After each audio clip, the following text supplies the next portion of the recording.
am Las Vegas' own Ne-Yo. Back in Vegas for the Alicia Keys tour. Me, Alicia Keys, Jordan Sparks. This tour has been, it's been a roller coaster so far. We're nowhere near done. I get to spend the next 2.5 months of my life with two beautiful women. Does it get any better than that? When we got put on the Alicia Keys tour, we decided to change some things up about the show. Like, it's kind of the norm now that I go out with the band. And I have 4 dancers. I call them my sexy loves. These are the sexy loves. Goodness gracious. So these are the staples of my show. We added a horn section to my band, just to really pump up the music. 1 and 2 and 1. Because this is Alicia Keys, her whole thing is music. She's gonna get up there with a band, a full band and background singers, and she's gonna do it up big. So we knew we had to do that. Added the horn section, just a whole nother element to what my music is. There's 3 guys with horns. It just made everything 10 times taller than it was before. Doing this tour with Alicia Keys and doing this tour with R. Kelly, 2 totally different types of crowds.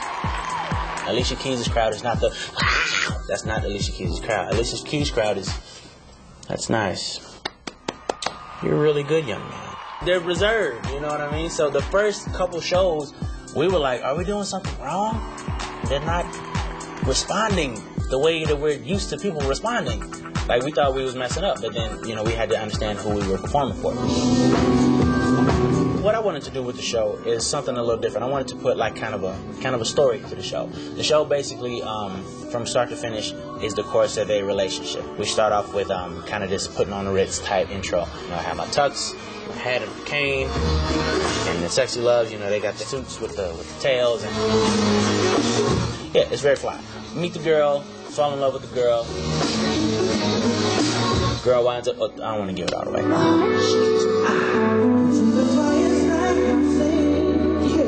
It's the course of a relationship. The ups and downs of what it is to be in a relationship is the storyline behind my section of the show. And it's been going over really, really well.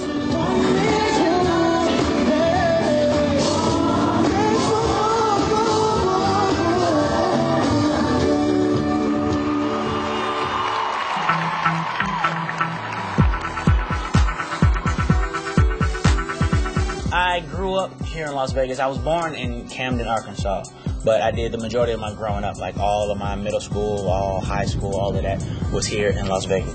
It's old in Las Vegas. The pirate show, when it first happened, everybody was like, oh my God, did you see the pirate show? It's the coolest thing. And then the next week it was like, the pirate show. Culture shock, to say the least. Arkansas, you have no shoes and tractors and dirt roads, and then you get here and it's flamingo feathers and neon lights and plastic surgery. Scarlet right there. We have Caesars, New York. Mirage is where Siegfried and Roy used to do that thing. Wait, was it Siegfried or was it Roy that got beat up? When we first got here, we were in not one of the best neighborhoods, but not a bad neighborhood. Like, my mom worked her butt off to make sure that we were never in the ghetto. If the ghetto was over here, we was like right there. You know what I mean? Like, we could look across the street and see the ghetto, but we weren't in the ghetto. The turnaround time for how quick they put these damn casinos up is unreal. Unreal. 3 jobs at a time, 4 jobs at a time. Worked in probably every casino that you might see on the strip, from a dealer to a bartender to whatever the case may be. My mom did it to make sure that me and my sister never needed for anything. We are pulling up on Las Vegas Academy. I went to Las Vegas Academy for theater, performing and visual arts. I did not go for music. Good to see they didn't really change anything. Everything is pretty much what it was. I went for visual design. I draw and paint and everything like that. And that was because at that time, I was skeptical about how the world would perceive my music. Almost exactly, yeah. Like, I didn't do music for the world. I did it for me. I did it because I enjoyed it. I would write songs in my little notebook, and then after I was done, the notebook slides under the bed and stays there until I decide to write another song. Songs are sang in my bedroom only. Nobody heard my music. I wasn't the cool guy in high school, for the record. We would be known as the grassy knoll kids. If I had like paint smeared on my jeans, I was proud of that because that meant that I created a masterpiece somewhere. I always thought it was cool that people were kind of allowed to be themselves and not get, you know, the ridicule or whatever that you would get in like public school. There wasn't any of that. Okay, these are the cool kids. These are the nerds. These are the jocks. There were no jocks. There was no team for this school. Everybody was kind of cool with everybody. You know, girls are walking around in their leotards all day long. A lot of fun.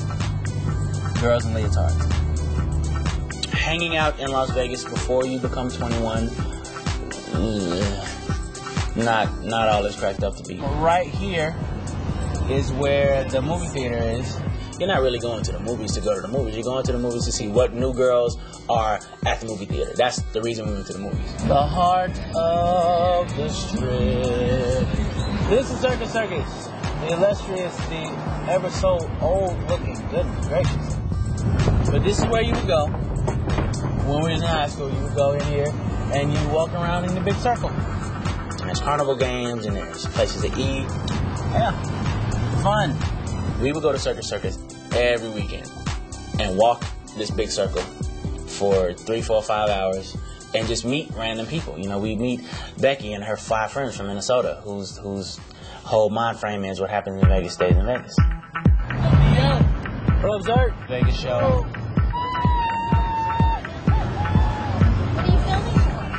It's for the hell of it. How you doing? What up, sir? Thank you. Don't lose no money. This is my 3rd album. It is entitled Year of the Gentleman. The title comes from me basically looking at the music business as a whole, and particularly the men in the music business, and just realizing that the essence of what it is to be a gentleman is kind of lacking nowadays. You know what I mean? Gentleman in the sense of, you know, just the class and integrity that you used to see back in the days of, say, the Rat Pack, you know, Nat King Cole, Sammy Davis Jr., Frank Sinatra. You know, kind of a effortless charm and effortless cool. You know, you don't really see a lot of that nowadays. Nowadays it's very much, hey, everybody look at me. Whereas back in the days it was, you know, I'm so cool that you're gonna look at me anyway. So I'm not gonna overexert myself to get you to look at me. You look at the singers, you look at the rappers, and they look exactly alike. You don't know who's doing what. Like, it's just everybody's jeans are hanging halfway off the butt, and it's just kind of a, you know, it's not a classy look. You know, whereas, again, back to the days of Nat King Cole, Rat Pack, you couldn't call yourself an entertainer if your tie wasn't straight and your suit wasn't pressed and your shoes wasn't shiny and your hair wasn't slick. That was, you know, you had to be that. This album is me trying to kind of lead by example. You know, from the look to the sound of the music. You know, just basically trying to show the industry that, you know, we can still do it with some class and integrity. My first album was very much rooted in traditional R&B. You know, so that's my foundation, that's my core. Second album, I dabbled in different genres a little bit, you know, with songs like Angel and Sex With My Ex that had, you know, more of a rock kind of edge to them. You know, just experimenting, just, you know, trying to let a few of these multi-facets of my personality out. This third album is a step even further.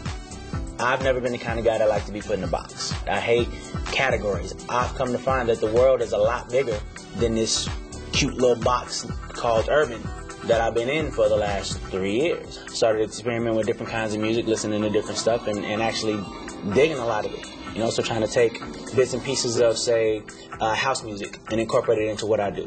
Take bits and pieces of alternative rock and incorporate it into what I do. So this album is honestly one big science project. It's one big experiment. I give my fans a lot of credit. I think I have the kind of fans that understand who I am and how I am, and that, you know, with every record, I gotta evolve and expand and grow a little bit.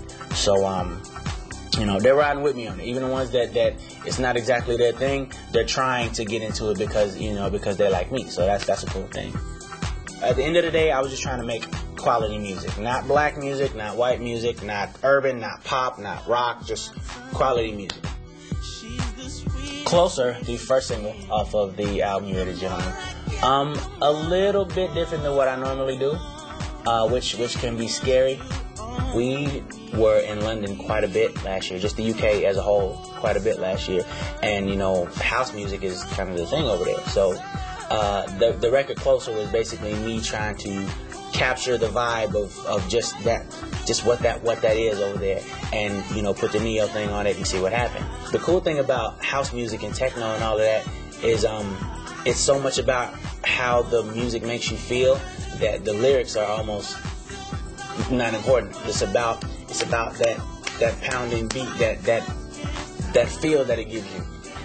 In trying something new, period, there's always that level of fear, because people are either gonna accept it or they're not. You know what I mean? You'll have those people that go, well, no, we like So Sick, we like Sexy Love, we like Because of You, we like that Ne-Yo. We don't want this new Ne-Yo. We don't want to change. But me being an artist, the essence of being an artist is to evolve. You can't do the same thing over and over and over again. You'll get bored, and the crowd will get bored, and then they don't like you anymore. So it's almost worth it to take the chance. So Closer was me taking a chance on something new. Stop This World. This song is basically about being so very much in love with another person that you feel that it could literally stop the world from spinning. Like, this is a love that strong. I've experienced it, and I think anybody that has experienced it is going to really, really get into the song. And anybody that hasn't experienced it is going to get into the song because they're going to want to experience it after just feeling what this song makes you feel. It has an urban tinge to it, but it's almost like a power ballad. You know what I mean? With the guitar, and the instrumentation is very dramatic on this record. And that's kind of what inspired the song, because love in itself is drama. Just the black, white, and gray of what it is to be in love with somebody. What's the matter? This song is basically speaking to people who ask for a specific thing, and then they get it, and then they don't want it anymore. The bridge to the song, the lyric is, all the ladies like the bad boys, so you go and get a bad boy, and he treats you bad, and you act surprised. So that's basically the whole gist of that song. Basically talking to those people, like, you can't be mad. It's just what you asked for. You got what you asked for. Now deal with the consequences. You made your bed, so sleep in it.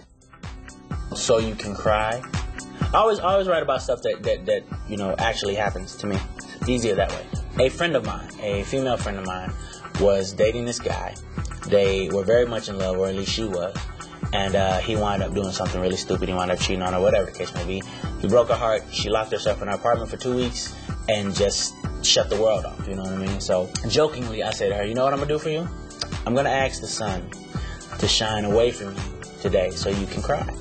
I'm going to ask the clouds to bring the rain for you today so that we can't even see the tears, so you can go ahead and cry that out, and we can get on with our lives and go have some calamari or something, because you need to get over this. So I'm really not the guy to tell things to that you don't want the world to know, because I'm probably going to put it in a song. Back to What You Know. This is a song about, okay, all right, I'm going to paint a picture for you. You're in a new relationship. You guys are, it's great. The first 2 weeks of a relationship are always the greatest part of a relationship. Everything's good. Time progresses, and she starts comparing you to her old boyfriend. Talking about, what he used to do, and just really making that uncomfortable comparison that women and men have a tendency to do from time to time. So the song is speaking from the standpoint of the guy going, you know what? Why don't you go back to what you know? If that's what you want, that's obviously what you want. You don't want this because you keep talking about how this isn't that. So you must want that. So go back to what you know. I'll get out of your way. Go over there where your heart is at. Been there once or twice. Not a cool place to be. In the Way. This is a song. This is another one that's kind of personal to me. It's about having that special someone that you want to be with, but for whatever reason, there's always something in the way. In this case, the world just keeps getting in the way of what it is you're trying to do. For example, you're on this side of the planet, she's on that side of the planet. You find a way to get over this side of the planet, and now she's on that side of the planet. You know what I mean? It's always something in the way. You finally get to a point where you guys are in the same area. Me, my personal experience, I'm in the studio 5, 6, 7 o'clock in the morning. By the time I get home, she's asleep. By the time I wake up, she's gone. She's at work. I'm sure that there's gonna be somebody out there that can relate to that. Just the world basically getting in the way of you trying to be with this person. Songwriting is my foundation. That's my core. That's where I came from. Been doing it since I was 9. and probably will continue to do it until I'm 900 or whenever it is I leave this plane of existence. The cool thing about being a songwriter is that you live forever through your music. As an artist, at some point in your life, people aren't going to want to see you on stage anymore. You know, you're going to get old, and you're not going to be able to spin around as fast as you could at one point, and it's just, nobody wants to see that anymore. They want the younger guy that can spin around 5 times, whereas you're having trouble getting around one good time. You know what I mean? So that's what it is to be an artist. Some people understand that, some people don't. So those who don't, I pity you. I've written for artists from Marcus Houston to Faith Evans, Mary J. Blige, Christina Milian, Beyonce, Rihanna, Paula Deanda, Celine Dion, Janet Jackson, Ciara, Usher, John Legend, Robin Thicke, Lionel Richie. I'm forgetting some people. I would love to do a song with or for His Purple Majesty, Prince. He's the epitome of what it is to be an entertainer, not a singer, not a songwriter, not an actor, but an entertainer, to where you can do it all.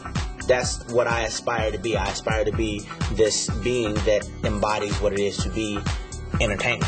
The cool thing about Prince will get on stage with his band, 2 dancers, and his guitar, and give you the greatest show you've ever seen in your life. Band, dancers, guitar, maybe something here, you know, boots that a woman would probably wear, and that's it.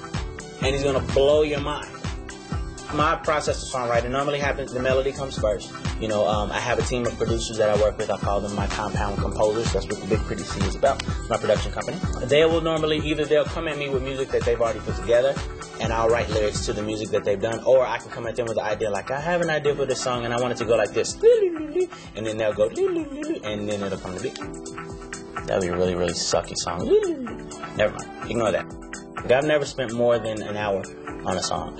The way that I knew that I was on the right page with that is that Jay-Z said to me, he said, music is supposed to just happen. It's supposed to flow.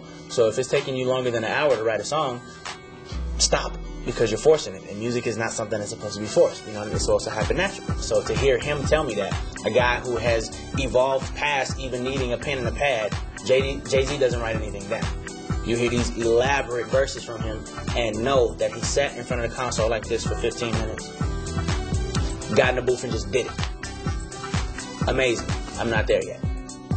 I always write from personal experience because it's easier that way.